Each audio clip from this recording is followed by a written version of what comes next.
ថ្ងៃនៅកតរឹងធ្វើបនរំលឹងឯពីប្រការដែលព្រះសម្ពុនវិសន្លៃថ្លាមានកាងរណាសង្គ្រោះសានឡង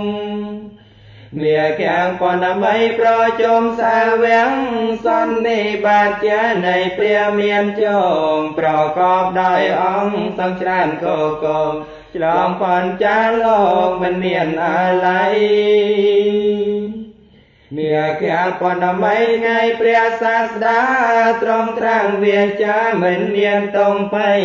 ដែលនៅអាយុសង្ខារនោះនៃក៏ក្រៅផែនដី10000ចក្រវា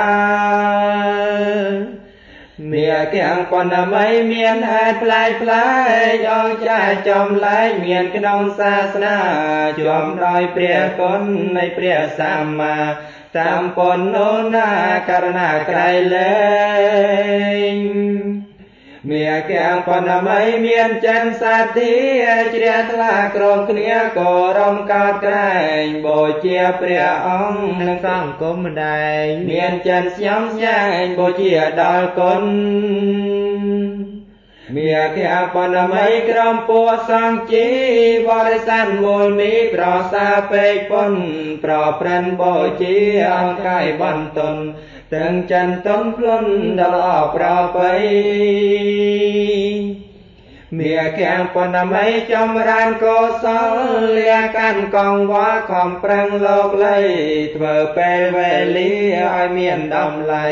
ពីប្រឹងដល់ថ្ងៃដោយមិនប្រមាទមាកាំងបនមីមានន័យខ្លាំងណាស់ព្រះអង្គទ្រង់ត្រាស់នៅព្រះឱវាទ5បែដងធម៌ក្នុងសន្និបាតបរិសុទ្ធសានវិសេសវិសិទ្ធអាសានវិសាមាកាបនមីសាវាំងប្រស្រីប្រឹងទូលមានចិនឲ្យបានឆ្លាសាពចាងទៅចរិនមិនមានវបរិននឹងបានសងស្ងំ